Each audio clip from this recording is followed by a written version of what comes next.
Mga senyales na kinakarma na ang mga taong gumawa sa iyo ng masama. O, eto na ha. Pakinggan nyo ito. Hindi ka naghihiganti pero pinakita sa iyo ni Lord na nakita niya lahat ng ginawa nila sa iyo. Kaya merong 8 malinaw na senyales na umiikot na ang karma nila. 1. Bumalik sa kanya ang eksaktong sakit na binigay niya sa iyo. Nangyayari na rin sa kanya ang naranasan mo. Niloloko at iniwan na rin siya ng walang sabi-sabi. Galatians 6 verse 7. Kung ano ang itinanim, siyang aanihin. Hindi coincidence yan. Tinatawag yan na poetic justice. Yan ang karma na may lesson. 2. Unti-unting nawawala ang mga bagay na pinagyayabang niya. Kung dati ay successful, ngayon wala ng trabaho. Lubog sa utang, bagsak ang katawan. Yung bago niya na pinalit sa'yo, iniwan din siya. Binawian siya dahil sa pang-aapi niya sa'yo noon. Obadias 1 verse 15. Kung ano ang ginawa mo, siya rin gagawin sa iyo. Ang ganti mo ay babalik sa iyong ulo. Ang yabang niya noon, kahihiyan niya ngayon. 3. Wala siyang kapayapaan. Maayos sa social media, kabaliktaran naman sa realidad. Hindi makatulog, panic attack, laging galit, nagbibisyo para makalimot. Kawikaan 28 verse 1. Tumatakas ang masama kahit walang humahabol. Konsensya na niya yan. Ang tunay na karma, hindi kulong, kundi yung hindi ka mapakali habang buhay. Ouch. 4. Nagsisialisan ng lahat ng kakampi niya. Dati ang dami niyang kakampi. Team, ikaw ang masama. Ngayon, nag-unfollow na lahat. Ayaw na siyang samahan dahil nakita na nila ang tunay niyang pag-uugali. 5. Patibong na nilatag niya para sa iyo, siya ang nahulog. Plano niya ay siraan ka sa lahat para bumagsak ka, pero iba ang nangyari.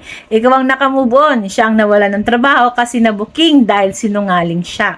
Ang planong nakawin ang buhay mo o ang jowa mo, ang nangyari, yung ginakaw niya, siya naman ang sinira. Mas miserable pa siya ngayon. Awit 7 verse 15 to 16, siya ay naghukay ng balon, ngunit siya rin ang nahulog sa hukay na kanyang ginawa. Karma yan na literal. Sarili niyang bala, tumama sa kanya. 6. Bigla kanyang kinumusta dahil wasak na siya. Nung okay pa buhay niya, black ka, dead ma. Ngayon, bagsak na siya. Kamusta ka na? Sorry ha, pwede ba tayo magkape? Bakit kasi wala na siyang matakbuhan? Naubos na lahat. Naalala na niya yung taong sinaktan niya. Siya pala ang totoo. O ikaw pala ang totoo. Pero hindi mo na obligasyong iligtas siya. Karma niya yan. Hayaan mo siyang matuto mag-isa. Number 7, umaangat ka kasabay ng pagbagsak niya. Dati ikaw ang wasak at iyak ng iyak. Ngayon, may peace ka na. May bagong work. Gumanda, gumwapo. Tumatawa ka na ulit. May taong darating na deserving para sa'yo. Siya naman ay pabagsak na ang career, pabagsak na ang relasyon, pabagsak na ang kalusugan. Awit 147 verse 6. Itinataas ng Panginoon ng mga inaapi. Ipinapakita sa iyo ng Diyos na di kanya pinababayaan. Naging masaya ka nang wala siya. 8. Napapadalas na ang kamalasan niya. Na aksidente, na scam, nawala ng kabuhayan. Sunod-sunod, hindi mo din nasalyan na, pero nangyayari. Exodus 14 verse 14, ang Panginoon ang makikipaglaban para sa iyo. Manahimik ka lang. Kapag di ka gumanti, si Lord ang gumagalaw. At kapag siya ang gumalaw, solid. Solid na solid ang tama. Walang mintis.